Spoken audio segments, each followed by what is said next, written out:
There was a ballot that was rejected first. Live mula sa GMA Network Center, ito ang 24 Oras.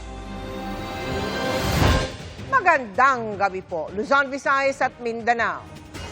Imbis na pagpapagaling, pananakit at pang-aabuso ang sinapit ng ilang pasyente sa isang drug rehabilitation center sa Silang sa Cavite. 3 ang arestado kabilang ang manager ng rehab. Ang maaksyong raid sa pasilidad. Tinutukan ni John Consulta. Exclusive! Pinasok ng mga ahente ng National Bureau of Investigation National Capital Region ang rehabilitation center na ito sa Silang, Cavite. Bakit po? NBI kami, NBI. Mais lang, NBI kami. Buka dyan. Sa kalawang palapag ay dinatnan nila ang nakakandadong rehas na pinto. Nang mabuksan ay nakalabas ang isang 15 anyos na biktima umano ng illegal detention at pang-aabuso. Nailigtas din ang isang 18 anyos.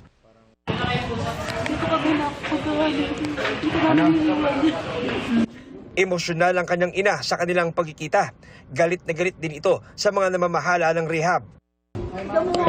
May sakit pa po siya. 3 araw may sakit, hindi niyo pinapainom ng gamot.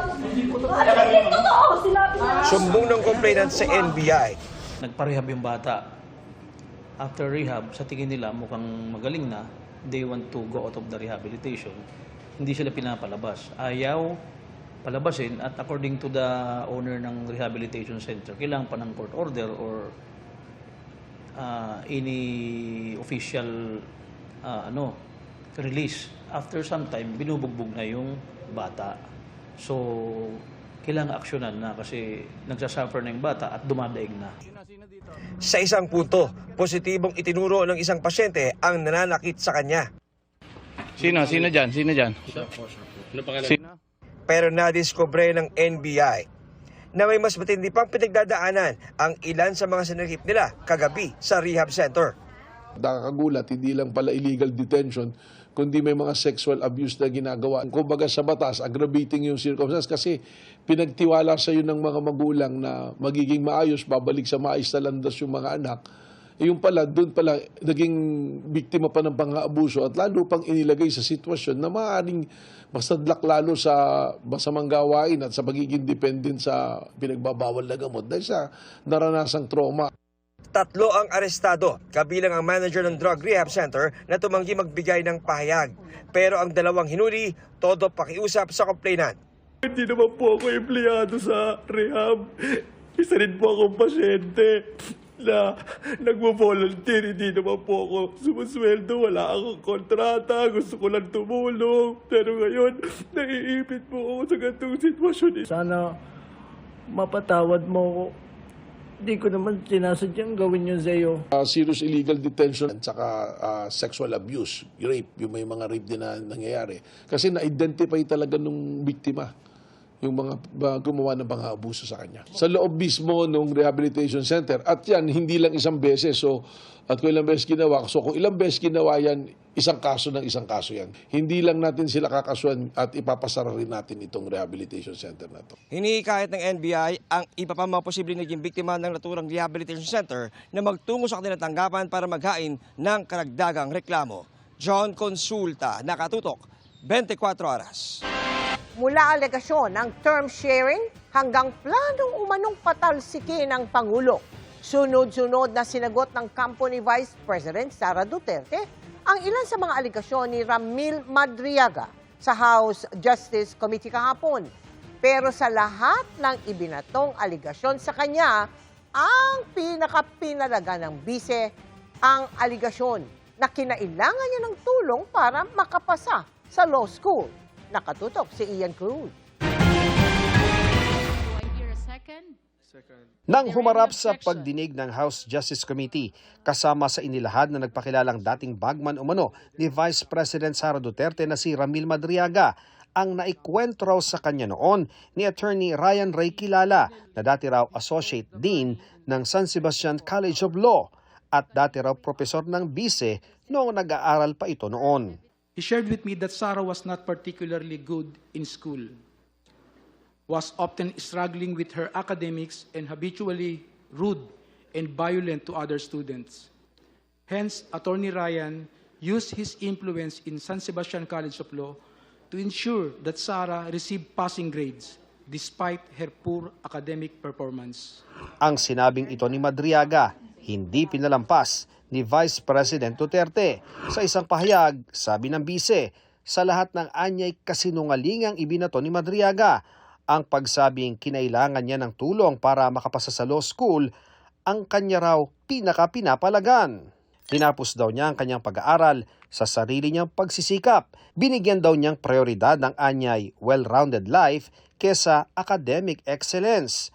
Pero hindi raw siya humingi ng special accommodation sa sinumang propesor para sa kanyang grades dahil madali naman daw makuha ang bare minimum nito, taliwas sa sinabi ni Madriaga.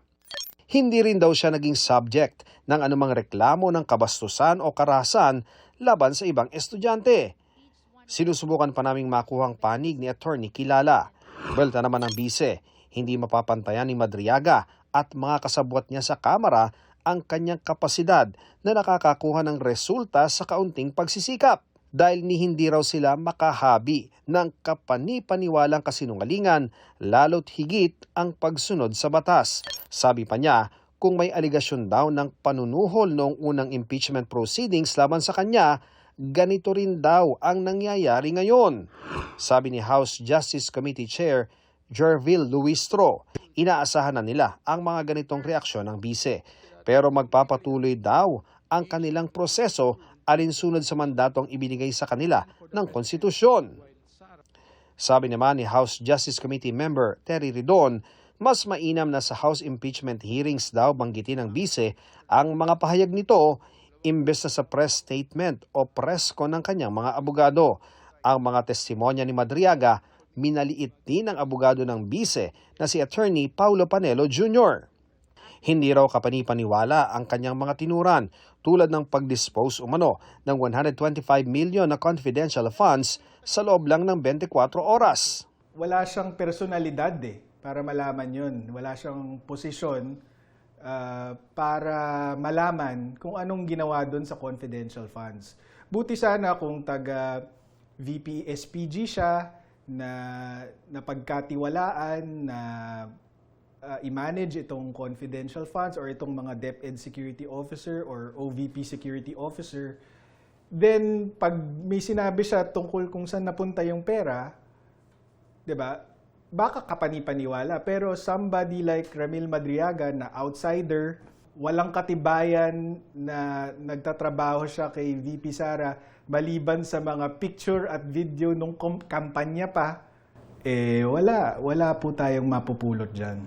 Maging ang pagsabi ni Madriaga na naroon siya ng pagpulungan ng umunoy planong pagpapatalsik kay Pangulong Marcos, minaliit ng kampo ng bise. Like itong mga term sharing agreement with BBM Kuno, mga ouster plot, mga assassination plot. Pero alam naman namin na hindi totoo lahat yun At yun nga, kaninang umaga si Senator Amy Marcos nagpa-presscon na at sinabi niya ng kasinungalingan lahat ng sinasabi ni Madriaga tungkol dun sa mga planong term sharing with BBM.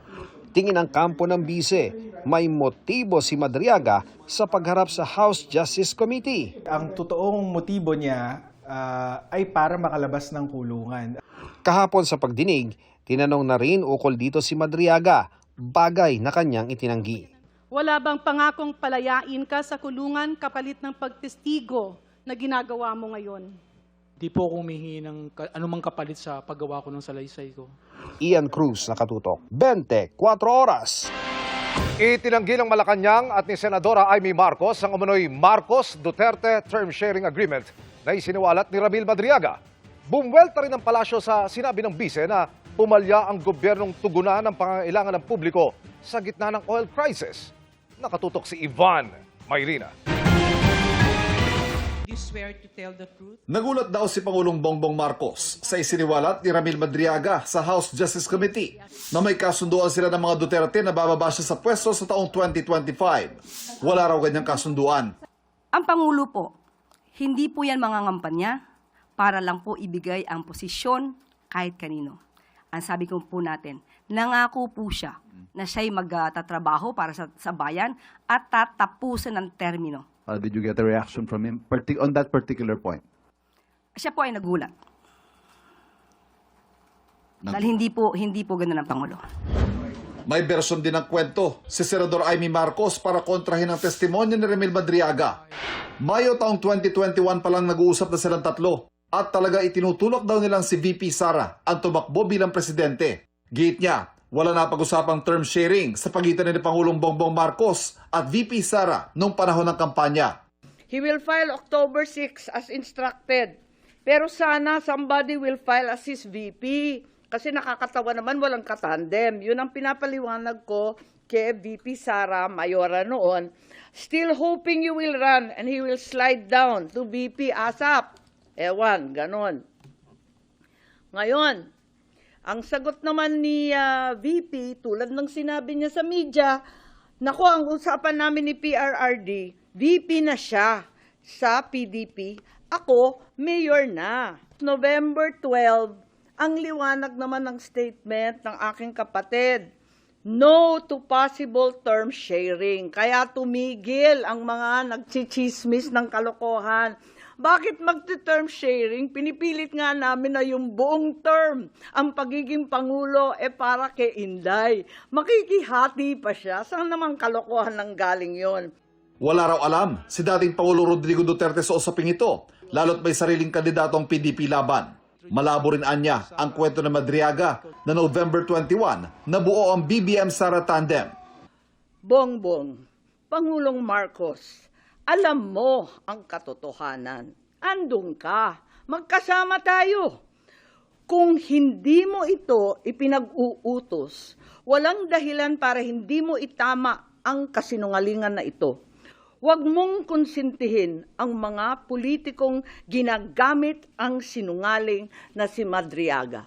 Ano po ba ang kaalaman ni Senator Amy Marcos sa katotohanan?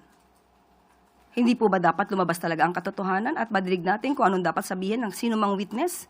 So wala makakapaghusga ngayon kung ano ang katotohanan at kung anong kasinungalingan.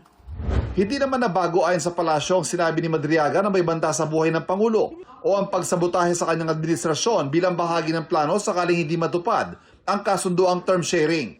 Ipinauubaya na ito ng palasyo sa NBI. Pinalaga naman ng palasyo ang pahayag ng bise kung saan sinabi niyang bigo ang pamahalaan na tugunan ng pangangailangan ng publiko sa gitna ng kasalukuyang price crisis sa langis ay dahil ginagamit niya ang pondo ng bayan para sa pamumulitika. Ito ang mahirap sa hindi nag-aaral, hindi nagbabasa, hindi inaalam kung ano ba ang katotohanan. The brain that doesn't feed itself, eats itself. Ilang oras po tayong nasa press briefing kahapon matapos ang Uplift Committee meeting. Halos 2 oras tayong nagkaroon ng diskusyon kung ano ang tulong ng gobyerno, ano ang maaari pang ibigay na benefits sa ating mga kababayan. Huwag niya pong ipahid ang mga issue ng accountability and transparency dahil may sarili po siyang issue ngayon na dapat niyang kaharapin. Patuloy naman naninindigan ng palasyo na wala nang dapat patunayan ng Pangulo sa panawagang maglabas siya ng medical record. Hindi po kinakailangan at kailangan sapilitang magbigay ang isang Pangulo ng kanyang medical records. Kung puro chismis lang po ang pagbabasehan ninyo at guni-guni lamang at wala kayong anumang basihan, sa tingin po natin at Supreme Court ay hindi naman po babalik na rin ang ganitong klaseng jurisprudence. Sinagot din ng palasyo ang hirit ni Cavite Representative Kiko Barzaga na si Pangulong Bongbong Marcos daw ang nagpakulong sa kanya. Alam naman natin kung sino ang nagdemanda kay Congressman Kiko Barzaga. Alam din naman niya kung sino ang nagdemanda sa kanya. At alam din naman niya kung kailan siya humingi ng apologies dahil sa kanyang ginawa. Hindi ito makakaila. So paano niya masasabi na ang Pangulo ang nagpakulong sa kanya? Ivan Mayrina, Nakatutok, 24 Oras. Personal na humingi ng paumanhin si DILG Secretary John Vic Remulla sa lalaking sinita at tinikitan kamakailan sa Mandaluyong dahil walang suot na pang-itaas habang naghahalo ng semento sa tapat ng kanilang bahay. Nakatutok si June Veneracion.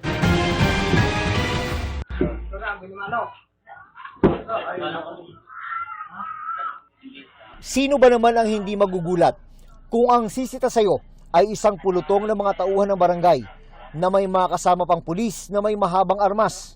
Ganong wala ka lang suot pang itaas. Ganyan ang naranasan ni Johnny Langkino nitong Biyernes nang hulihin siya habang naghahalo ng simento sa labas ng kanilang bahay sa Barangay Addition Hills, Mandaluyong City. Nag-viral ang kanyang kwento na nagbigay bahid sa Safer Cities Initiative ng gobyerno. Aminado sa Interior Secretary John Vic Rimulya na mali ang nangyari, kaya siya na ang pumunta sa bahay nila Langkino. Kasalanan ko kasi hindi ko na klaro sa kanila kung ano talaga ang mga patakaran. Hindi naman po kami against talaga doon. Yung nag-react lang po talaga ako kasi nga po, bakit kumbaga, dapat po warning po muna talaga, di ba? So, ticket po kasi agad. Pero sir, nagpapasalamat talaga kami kasi napansin mo yung reklamo ko. At bumaba po kayo dito para humingi po ng personal na sorry sa amin. Personal na humingi ng paumanhin si Rimulya kay Langkino at kanyang asawa. Tinanggap man ito ng pamilya. Gusto pa rin nilang magkaliwanagan kung ano-ano ang pwede at ano ang hindi. I-revise nyo naman po yung ano. So, ang tanong ko lang, hanggang saan po talaga po pwedeng mag-topless? Basta nagtatrabaho, pwede. Pwede, pero yung mga tambay na nakalabas lang dyan, naglalakad na bawal yun. Pati po ba yung mga iskinita ngayon? Public naman ito eh. Taguna naman po, hindi naman po na ma-expose.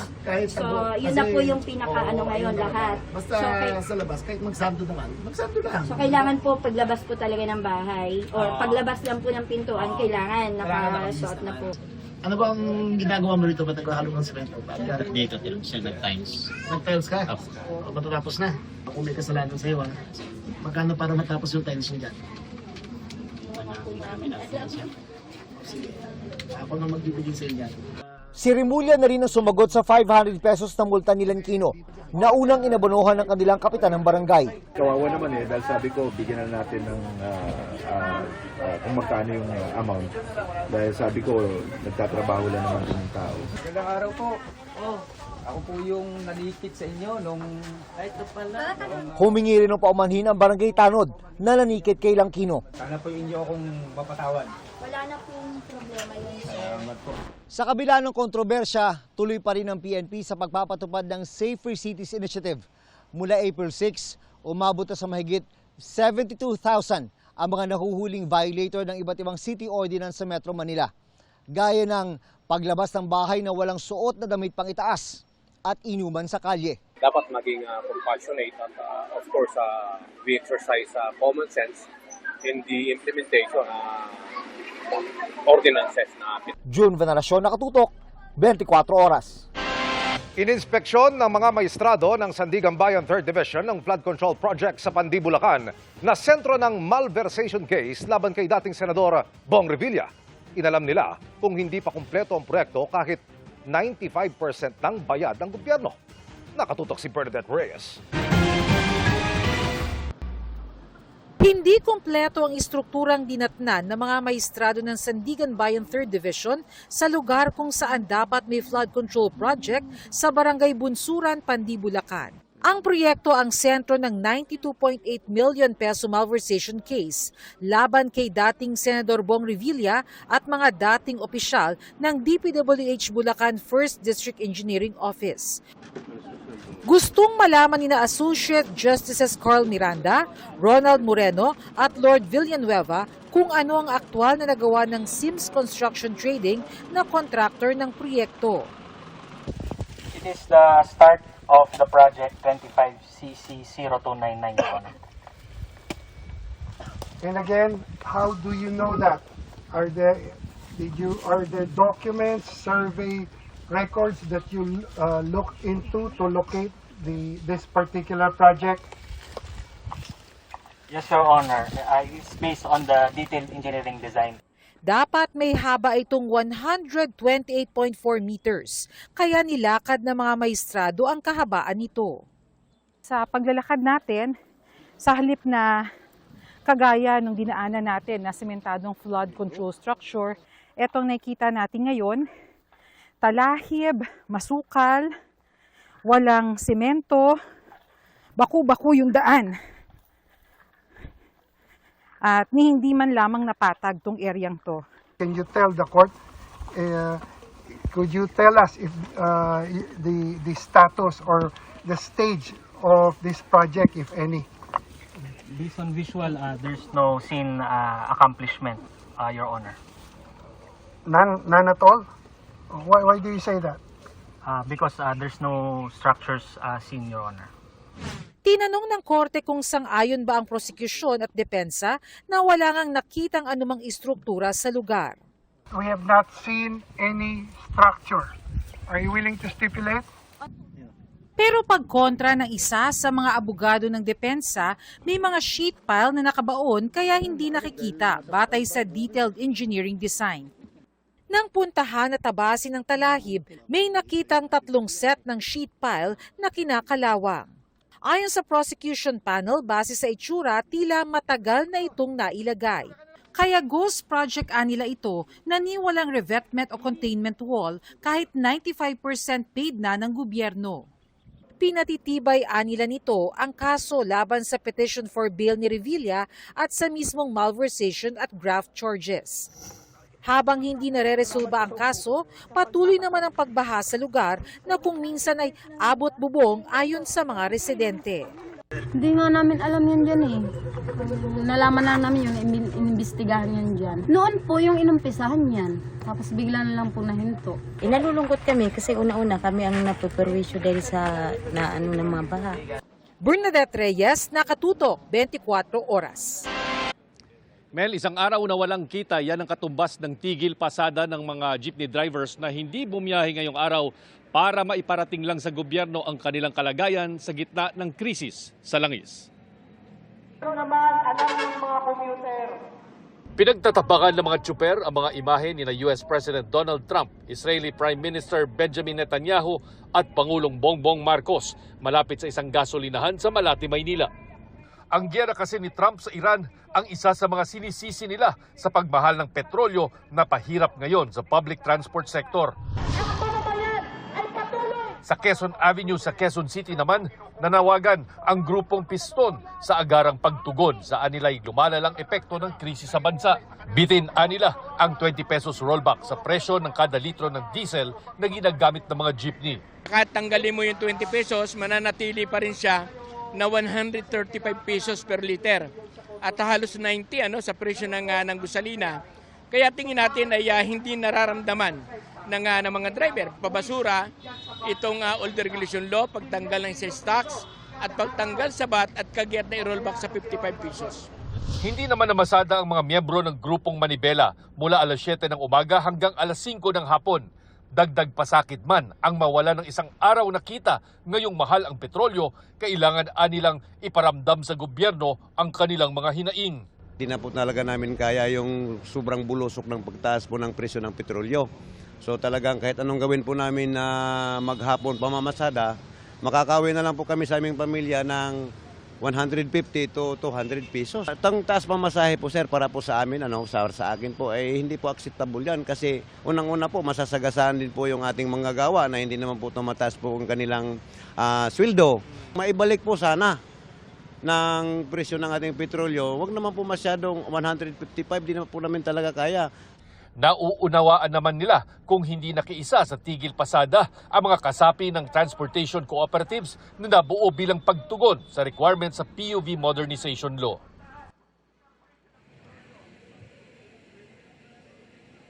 Mel, isang mas malawak na kilos protesta at tigil pasada ang nakakasa ng mga transport groups sa April 21 bilang bahagi pa rin ng patuloy nilang pag-alma o patuloy na pag-alma ng transport sector sa mataas na presyo ng produktong petrolyo sa ating bansa. Mel. Maraming salamat sa iyo, Chino Gaston. Kinwestiyon ng isang tanyag na artist ang mga pahayag sa impeachment hearing ni Ramil Madriaga ukol sa isang painting na iniregalo umano niya kay Vice President Sara Duterte. Git ng artist, siya ang nagbigay ng obra sa bise noong 2021 pa. Nakatutok si Mark Salazar. Sa pagharap ng nagpakilalang dating aide at umano'y bagman ni Vice President Sara Duterte na si Ramil Madriaga sa pagdinig ng House Committee on Justice kahapon, kasama sa kanyang ipinakita ang ilang larawang nagpapatunay aniya ng kaugnayan niya kay Vice President Duterte.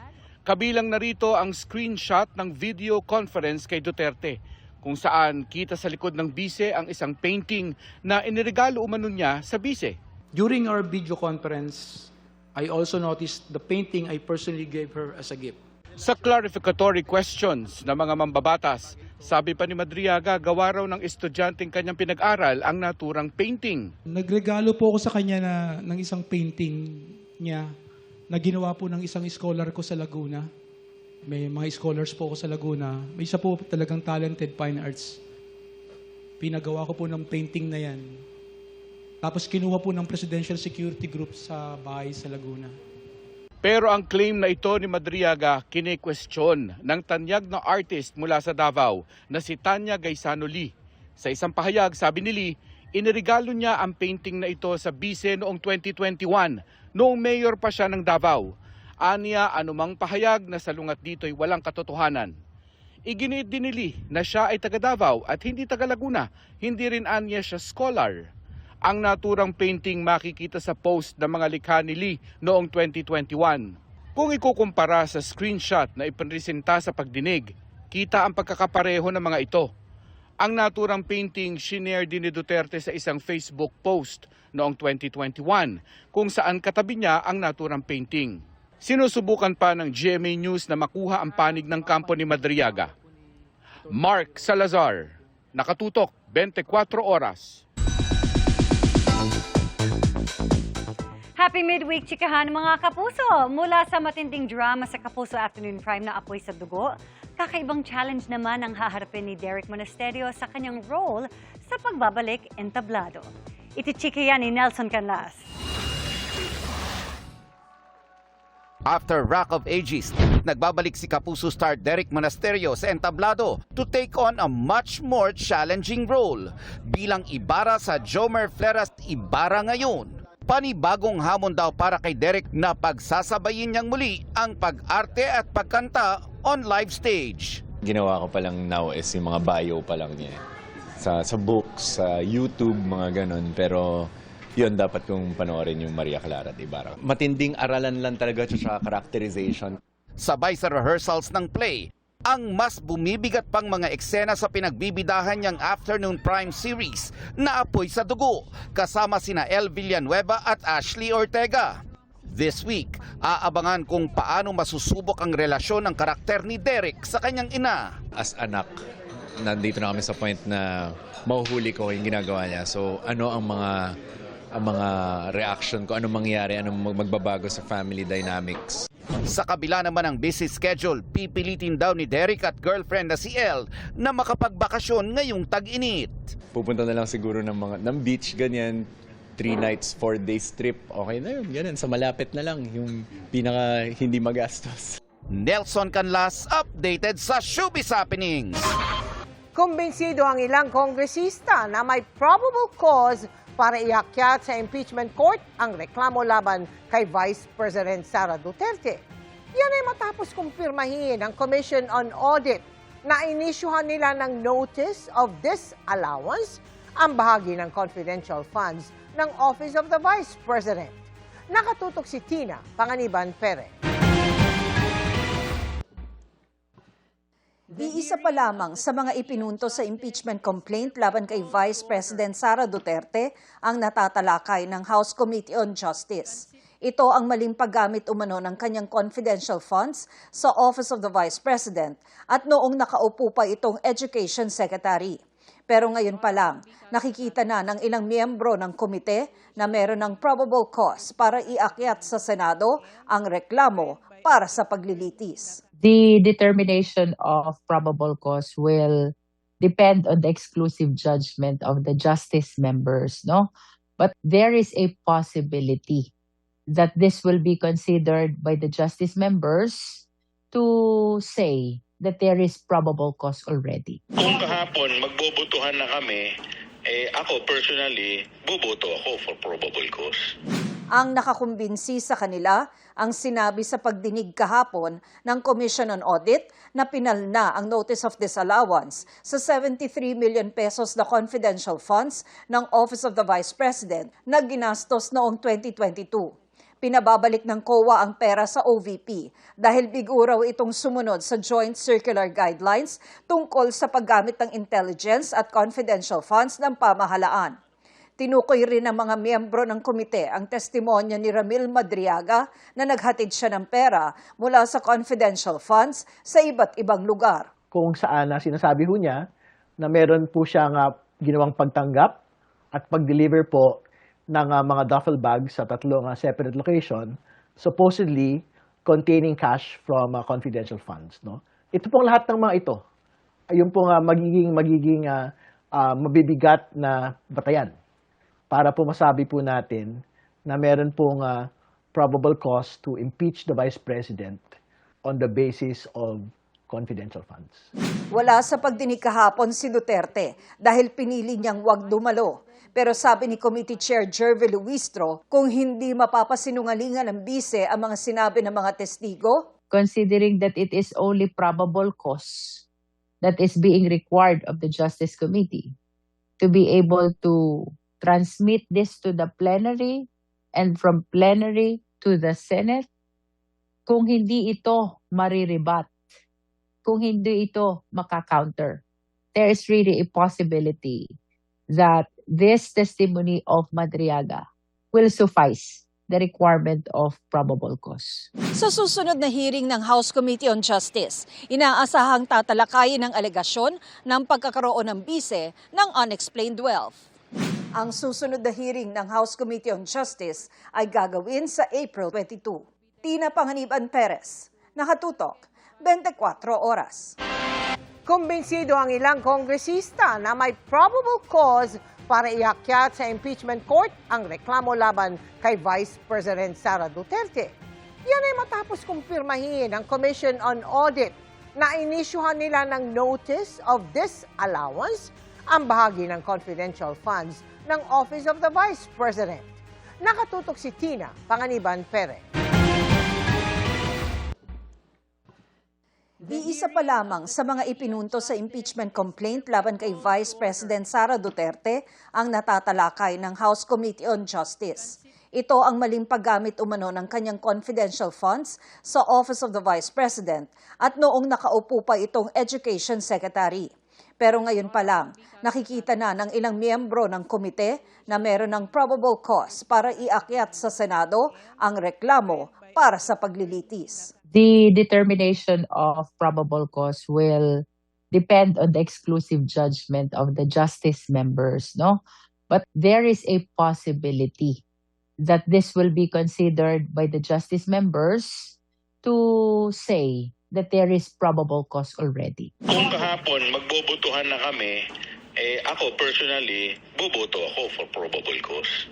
Ang nakakumbinsi sa kanila ang sinabi sa pagdinig kahapon ng Commission on Audit na pinalna ang Notice of Disallowance sa 73 million pesos na confidential funds ng Office of the Vice President na ginastos noong 2022. Pinababalik ng COA ang pera sa OVP dahil bigo raw itong sumunod sa Joint Circular Guidelines tungkol sa paggamit ng intelligence at confidential funds ng pamahalaan. Tinukoy rin ng mga miyembro ng komite ang testimonya ni Ramil Madriaga na naghatid siya ng pera mula sa confidential funds sa iba't ibang lugar. Kung saan sinasabi ho niya na meron po siyang ginawang pagtanggap at pag-deliver po ng mga duffel bags sa tatlong separate location, supposedly containing cash from confidential funds. No? Ito pong lahat ng mga ito, yung pong magiging mabibigat na batayan para po masabi po natin na meron pong probable cause to impeach the Vice President on the basis of confidential funds. Wala sa pagdinig kahapon si Duterte dahil pinili niyang wag dumalo. Pero sabi ni Committee Chair Jervy Luistro, kung hindi mapapasinungalingan ng bise ang mga sinabi ng mga testigo, Considering that it is only probable cause that is being required of the Justice Committee to be able to transmit this to the plenary and from plenary to the Senate, kung hindi ito mariribat, kung hindi ito makakounter, there is really a possibility that this testimony of Madriaga will suffice the requirement of probable cause. Sa susunod na hearing ng House Committee on Justice, inaasahang tatalakayin ang alegasyon ng pagkakaroon ng bise ng unexplained wealth. Ang susunod na hearing ng House Committee on Justice ay gagawin sa April 22. Tina Panganiban Perez, Nakatutok, 24 Oras. Mga kapuso, huli sa Bulacan ang isang wanted sa patong-patong na kaso ng estafa. Abot bilyong piso umano ang mga natangay niya sa kanyang mga nabiktima. Tunghayan sa aking eksklusibong pagtutok. Umaga pa lang, pinostehan na ng PNP Highway Patrol Group ang bahagi ng highway na ito sa Giginto, Bulacan. Pero ang target ng kanilang operasyon, madaling araw dumaan. Sir, may warrant ka. Pakasong istapa, sir. Walang bail. Pinababa ng sasakyan ng suspect, saka siya ineskortahan at isinakay sa mobil ng HPG. Ang suspect ayon sa pulisya, wanted sa patong-patong na kaso ng estafa. Siya po ay nasangkot po sa ibababa ng 16 na counts po ng estafa. Ayon sa HPG, involved ang suspect sa isang investment scam na ang perang natangay mula sa mga investor ganito raw kalaki. Pyramiding or pang-i-scam na naghahalaga ng hindi bababa sa mga bilyong peso. Bilyong halaga ng pera po ng ating mga kababayan. Sa investigasyon, lumalabas na madaling nakapanghihikayat ang suspect dahil sa interes sa investment na ilalagak ng kanyang mabibiktima. Maaring doble o higit pa yung magiging tubo nito pong kanya pong mga pangako. No comment pa sa ngayon ang suspect na nasa kustodiya na ng PNP HPG. Ang mga video na ito mula sa social media, laman ng suspect habang isinasagawa ang recruitment sa mga investor. Ipinadala raw ito sa pulisya ng mga nabiktimang investor ng suspect at ngayon kasama sa mga iniimbestigahan ng mga otoridad. Muling paalala ng pulisya. Ang ino-offer nila sa inyo ay katakataka na po. So maging mapanuri po tayo bago po tayo kumagat sa kanilang mga matatamis na salita. Emil Sumangil, Nakatutok, 24 Oras. From the biggest comeback to the biggest collab, inanunsyo na ang mga dapat abangang upcoming series na mapapanood sa GMA Network at Prime Video. Isa sa inaabangan ang pagbabalik telebisyon ni Kapuso Primetime Queen Marian Rivera. Ichichika yan ni Aubrey Carampel. Isang exciting acting comeback ang aabangan kay Kapuso Primetime Queen Marian Rivera. Inanunsyo na ang upcoming series na soon ay mapapanood sa GMA Network at Prime Video, ang Behind Closed Doors. Excited na ibinalita yan mismo ni Marian kasama ang direktor na si Dominic Zapata. Kakaiba raw ang proyekto na ito sa kanyang mga nagawa at gaganap din siya bilang isang journalist. Ang gandang pasukin ng mundong hindi ko pa nagagawa. Marami akong kailangan pag-aralan dahil sabi ko nga kanina, first time ko nagagampanan bilang isang journalist. So yung mga malapit sa buhay ko, parang ikaw, kailangan ko kayong observe, pag-aralan at kung paano ba talaga ang tama at para makahubog ako ng karakter. May ni-reveal naman si Direk Dom tungkol sa karakter ni Marian. At mismong ang mister daw niyang si Dingdong Dantes ang nagkumbinsi kay Marian na gawin ang proyekto. Kinausap ko si Dong. Dong, kumbinsihin mo siya na gawin yung proyekto nito. Napakaganda. Ayun, buti pumayag siya. Very offbeat for her as Marian. Dahil mistress siya rito. At hindi lang basta mistress ng presidente ng Pilipinas. Ang ganda ng project, sabi ko nga hindi lang yung character ko, parang halos lahat ng character may puso at may malalim na connection sa bawat isa. Mabuti na lamang daw ay nakapagbakasyon na rin sila ng kanyang pamilya nitong Holy Week bago siya muling maging busy sa taping. Yun naman talaga ang gusto din ni Dong after pag may chance talaga na makaalis with the kids, talagang ginagawa talaga namin. Tsaka nagpaalam na ako sa anak ko, may gagawin ako, so approve na. Present din sa event ang GMA executives, kabilang si GMA Network Senior Vice President Attorney Annette Gozon Valdez na looking forward na raw sa serye. Saka na i-reveal yung plot and everything, pero it's a very exciting concept. Bukod dyan, inanunsyo ang pagsasamahang serye for the first time ni Kapuso Primetime Princess Barbie Forteza at megastar Sharon Cuneta na collab with ABS-CBN and in partnership with Prime Video, ang Honor Thy Mother, kung saan makakasama rin sina Khalil Ramos at John Estrada. Dream come true raw ito kay Barbie. She is the reason why I wanted to become an actress. Marami pa kaming powerhouse cast na makakasama dito sa project na to. Soon ay mapapanood din sa Prime Video ang ilang mga pelikulang produced ng GMA Pictures. Kabilang ang Samahan ng Mga Makasalanan with David Licauco and Sanya Lopez. Pati ang KMJS Gabi ng Lagim, the movie. Dumalo sa announcement nito si multi-awarded Kapuso host Jessica Soho, kasama naman ang stars ng movie na sina Rocco Nacino at Therese Malvar. Mas marami nang makakapanood, so thank you na nagkaroon pa kami ng isa pang platform para i-share sa inyo ang mga kwento ng KMJS Gabi ng Lagim. Aubrey Carampel, updated sa Showbiz Happening.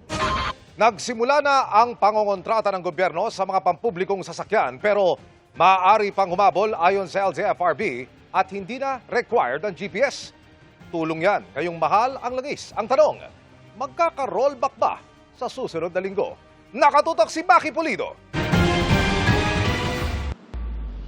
Masundan pa kaya ang big-time rollback nitong Martes? Depende na sa mangyayari sa giyera sa Middle East hanggang Biyernes. Bahagya ng bumaba ang pandaigdigang presyo ng petrolyo batay sa Mean of Platts Singapore o MOPS sa nakalipas na 2 araw.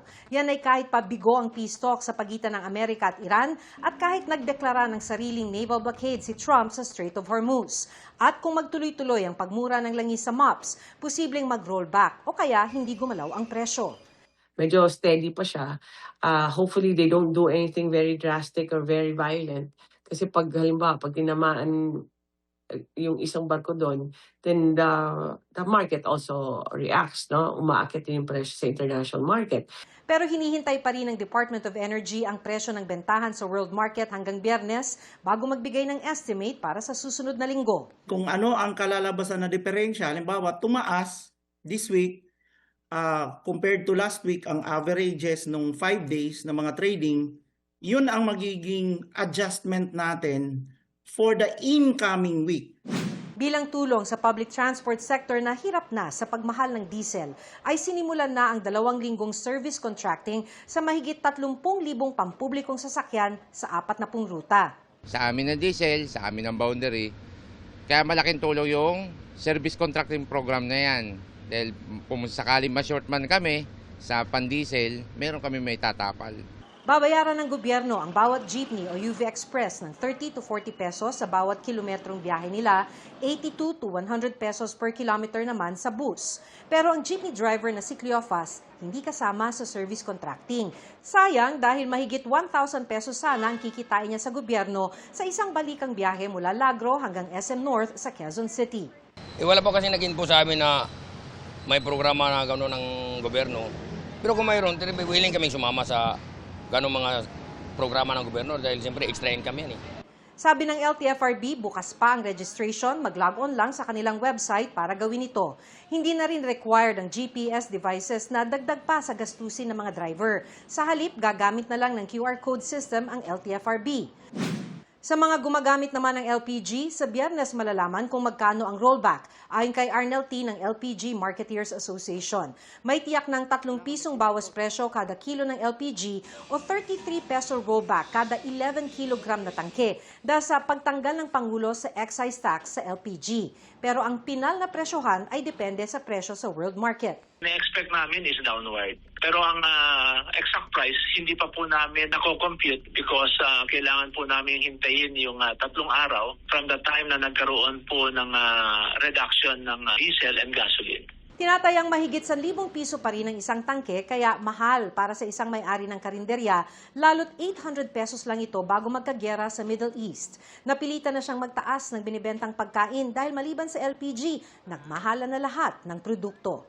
Panay kalahati ang order. O-order po sila ng kalahating sinigang, 3 silang kakain doon. Mas marami yung kanin sa ulam. Nasabaw na lang sila ng sabaw.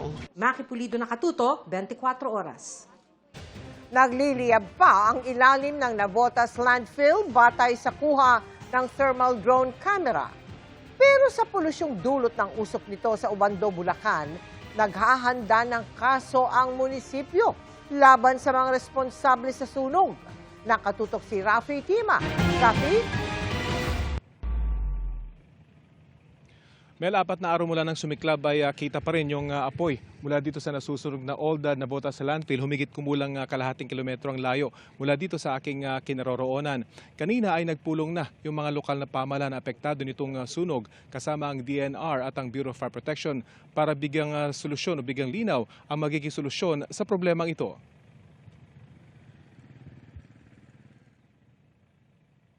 Gamit ang isang drone na may thermal camera, sinuri ng lokal na pamahalaan ng Navotas ang nasusunog pang landfill. Sa ngayon, mistulang usok na lang ang makikita pero nasa ilalim ng tambak na basura ang sunog. Di ibig sabihin na walang apoy, hindi nagsusunog. Kasi nasusunog po yung ilalim po niyan. Nais nilang malaman kung saan lugar sa malawak na landfill ang nangyayaring sunog.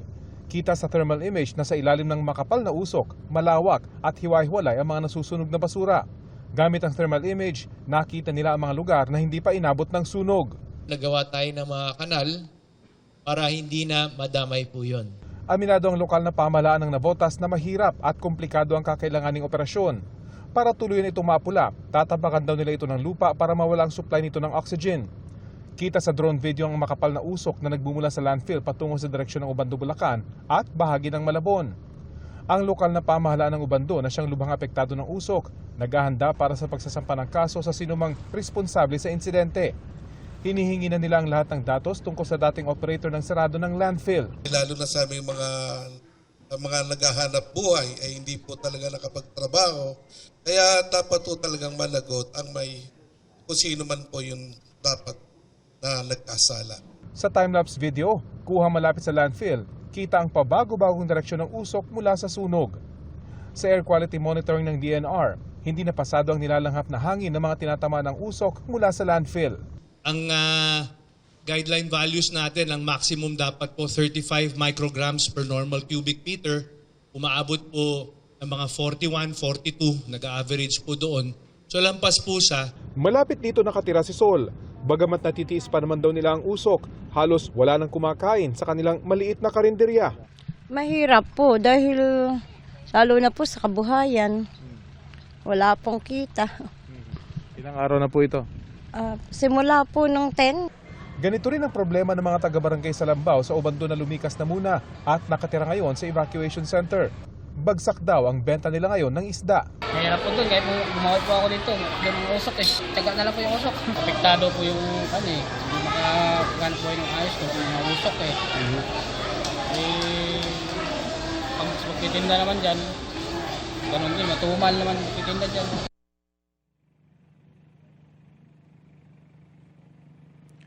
Sa kuha naman ng aking 360 drone camera bago lumubog ang araw, kita ang muling paglabas ng apoy mula sa nasusunog na basura. Inasahan na raw ito ng BFP dahil hanggat hindi naapula ang sunog sa ilalim ng makapal na basura, lalabas at lalabas ang apoy. Mel, bukas nakatakdang makipag-usap ang dating operator ng landfill sa DNR tungkol sa kanilang landfill closure plan para malaman kung saan ito nagkaroon ng aberya, nagkulang at nagkasunog pa kahit ito ay sarado na. Yan ang latest mula dito sa Malabon. Mel? Maraming salamat sa iyo, Rafi Tima. 3 buwan matapos ang huling Senate hearing tungkol sa flood control scandal, wala pa sa kalahati ng required na lagda ang nakakala para sa partial report ng investigasyon.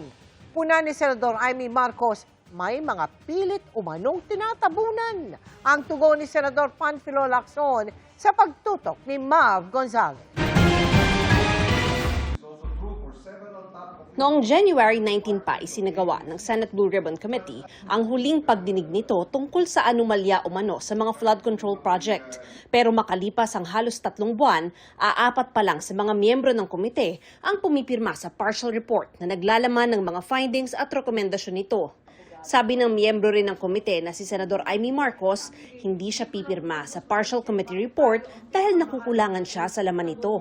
Hindi rin aniya ipinatawag ang mga dapat pinaharap, kabilang sina dating House Speaker Martin Romualdez at dating DepEd Undersecretary Trijib Olaivar na tumanggap umano ng flood control kickbacks. Sinabi na namin ni Senator Marcoleta. Di ba gumawa na kami ng minority sariling report dahil very disappointed kami na hindi talaga tinutumbok yung mga Marines, yung iba't ibang testigo, si Trigib, si Martin. Nakatambay lang naman yung mga yan bakit hindi hilain dito at magsalita? Pilit na tinatabunan. Iniugnay si Romualdez sa flood control scandal at ayon sa ombudsman, inihahanda na ang plunder case laban sa kanya. May nakabinbinding reklamo laban kay Olivar sa ombudsman kaugnay ng issue. Hinihinga namin sila ng pahayag pero dati na nilang itinanggi ang mga alegasyon. Ang Marines naman, tinukoy ng senadora ang grupo ng mga dating sundalo na nagsabing nag-deliver umano sila ng male-maletang cash sa mga opisyal kabilang si Pangulong Bongbong Marcos. Hinihinga namin ng reaksyon ng Malacanang pero dati na nitong sinabing kasinungalingan ang mga sinabi ng mga ex-Marines. Ang sabi ni Senadora Marcos, kailangan daw kompleto ang report bago siya pumirma. Buong investigasyon. Including the names po ba? Yung po ba yung natin? Dapat lahat. Tugon ni Senate Blue Ribbon Committee Chairman Senador Ping Lacson, hindi naman niya inasahang may pipirma sa Partial Blue Ribbon Committee report na tulad ni Senadora Marcos na taga-minorya. Nasa sa kanila na raw yun kung hindi nila tutuparin ang kanilang tungkulin bilang mga miyembro ng komite. Kumpiyansa si Lacson na makakakuha siya ng dagdag na 5 pang pirma para makumpleto ang kinakailangang majority na 9 na lagda para mailabas sa plenary ang kanilang report. Sa ngayon, sinuspindi muna ni Lacson ang mga pagdinig ng komite sa flood control scandal at ire-report muna niya sa plenaryo ang laman ng partial committee report. Mav Gonzalez, Nakatutok, 24 Oras. Pinabulaanan ni dating Ombudsman Samuel Martires ang alegasyon na isa siya sa mga hinatira ng pera ni Ramil Madriaga sa utos ni dating Pangulong Rodrigo Duterte at Vice President Sara Duterte.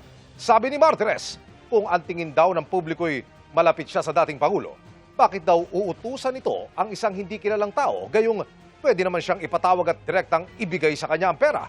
Bakit din daw siya padadalhan ng pera ng bise gayong hindi naman daw sila personal na magkakilala? Ano naman daw ang ugnayan nila ng VP para padalhan siya nito ng pera? Sabi pa ni Martires, hindi raw consistent ang mga sinabi ni Madriaga sa kanyang dating sinumpaang salaysay noong 2025. Nagbitiw sa pwesto si National Security Advisor Eduardo Anyo. Ayon kay Anyo, kailangan ng pagtuunan ng pansin ang kanyang kalusugan, kaya siya nagbitiw. Epektibo ang kanyang resignation bukas, April 16. Tinanggap na ni Pangulong Bongbong Marcos ang kanyang pagbibitiw ayon kay Palace Press Officer Claire Castro. Itinalagang National Security Advisor ni Marcos si Anyo noong 2023. Bago yan ay nagsilbi siyang AFP Chief of Staff at Interior Secretary ng Administrasyong Duterte. Nakatakda siyang palitan ni dating Armed Forces of the Philippines Chief of Staff Eduardo Oban Jr.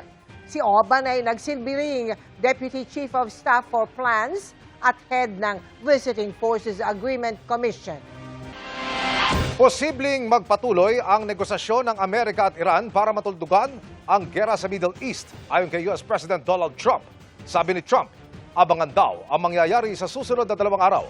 Posibleng hindi na raw kailangang i-extend ang 2 linggong ceasefire na magtatapos sa April 21. Ang mga pahayag ni Trump ay sa gitna ng isinasagawang blockade ng Amerika sa Strait of Hormuz. Ayon sa mga ulat, kasama sa mga hinarang ng US military, ang 8 oil tankers na may kaugnayan sa Iran, pati na ang isang Chinese-owned tanker. May 2 oil tanker din sa isang Iranian port ang hilarang. Pero sa kabila niyan, isang Iranian-sanctioned supertanker ang nakaraan sa Hormuz. Ayon po yan sa ulat ng isa pang Iranian news agency. Tataas ang singil sa kuryente ngayong Abril kung kailan pa naman mainit, kaya madalas bukas ang ating mga electric fan at aircon. Paliwanag ng National Grid Corporation of the Philippines o NGCP. Tumaas ng mahigit 7 centavos per kilowatt hour ang overall transmission rate nitong Marso. Isa sa mga dahilan ay ang mas mataas na bayad sa ancillary services na sinisingil ng mga power plants. Paglilinaw ng NGCP, ang dagdag singil ay hindi direktang epekto ng giyera sa Middle East. Hindi naman daw kasi nakadepende sa langis ang serbisyong kanilang ibinibigay. Wala ring nakikitang problema ang NGCP sa supply ng kuryente ngayong tag-init.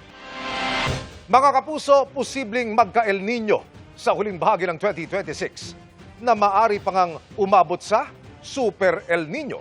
Ayon po yan sa Pag-asa. Wala pa man yan, nagbabala na ang mga otoridad na posible ang mga water interruption. Nakatutok si Mariz Umali. Babala ng Pag-asa, may mga senyales na posibleng makaranas ang bansa ng El Nino na maaaring umabot pa sa tinatawag na Super El Nino sa huling bahagi ng 2026. Hindi natin kinakaila na posible nga siyang maging super strong or very strong El Nino na more than 2 degrees. Pero ang nakikita kasi natin ngayon, hindi pa lahat ng models nag-a-agree doon. Nangyayari ang El Nino kapag umiinit ang tubig sa Pacific Ocean. Ang epekto nito sa bansa, Nakakaranas tayo ng mas maraming typhoon at super typhoon ang category. Although less number of tropical cyclone, but more of typhoon and super typhoon category, malalakas ang hangin, mapaminsala. at pagkatapos daw ng habagat, posibleng maranasan naman ang mas mahabang tagtuyot hanggang sa unang bahagi ng susunod na taon. Kaya binabantayan din ang epekto nito sa supply ng tubig. As of 8 a.m. ngayon pong April 15, nasa 191.35 meters above sea level ang antas po ng tubig dito sa Angat Dam. Bagamat malayo pa naman siya sa minimum operating level na 180 meters, mas mababa na siya sa normal high level na 212 meters at patuloy na raw po siyang bumababa mula Pebrero. Mas mababa rin ang level ng tubig kaysa sa normal sa iba pang pangunahing dam sa Luzon. Pero nilinaw ng Pag-asa na ito ay bahagi ng normal na siklo ngayong bahagi ng taon at kaya pa ring tustusan ang mga pangangailangan sa ngayon. Pero ayon sa National Water Resources Board, posible pa ring makaranas ng mga rotational water interruptions kung magpapatuloy ang pagbaba ng antas ng tubig at kailangan magbawas ng alokasyon.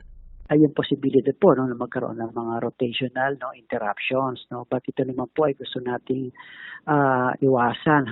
Nanawagan ng NWRB sa publiko na magtipid at maging responsable sa paggamit ng tubig upang maibsan ang posibleng epekto ng El Nino. Mariz Umali, Nakatutok, 24 Oras. Tapos ng bakasyon, kaya locked in muna ngayon si Never Say Die star David Licauco bilang team captain ng Sparkle Stars upcoming celebrity basketball game. Makichika kay Athena Imperial. Sinulit ni Never Say Die star David Licauco ang ilang araw na quality time with his family. After his trip in Melbourne, Australia, bumisita rin siya sa kanyang pamilya sa probinsya. Nagpunta ako ng Bicol for my lola's birthday. Taga doon kasi yung mother side ko. Much needed rest, I would say. Tsaka kinailangan at ginusto ko rin talaga makita yung relatives ko in Bicol. Pinaghahandaan ni David ngayon kasama ang kanyang basketball teammates from Sparkle GMA Artist Center ang pagtatapat ng ABS-CBN at GMA celebrities sa gaganaping bida sa Arena Celebrity Basketball Tournament. Kabilang sa teammates ni David ang BFF na si Dustin Yu, sina Raver Cruz, Mavi Legaspi, Andre Paraz, Kimston Tan, Will Ashley at iba pa. Ako pangarap ko na makalaban yung kabila eh. Diba? Kasi wala lang, to represent GMA, diba? So for us na mga taga-Sparkle from GMA, gusto naming pakita na magagaling din yung mga Sparkle mag-basketball. Mamayang gabi sa Never Say Die, madidiskubre na ba ni Andrew ang itinatagong pagkatao ni Tomas? Papunta na kami doon. So actually very exciting na yung mga mangyayari sa Never Say Die. May love story, tapos biglang mas magiging intense, mas magiging suspense siya, thriller kasi. Athena Imperial updated sa Showbiz Happenings. And that's my chika this Wednesday night. Ako po si Iya Arellano. Miss Mel, Emil. Salamat sa iyo, Iya. Thank you, Iya. At yan ang mga balita ngayong Miyerkules. Ako po si Mel Tiangco. Ako po si Emil Sumangil. Ito ang GMA News. Walang kinikilingan, walang pinoprotektahan. Noon at ngayon, serbisyong totoo. At dahil hindi natutulog ang balita, Nakatuto kami 24 oras.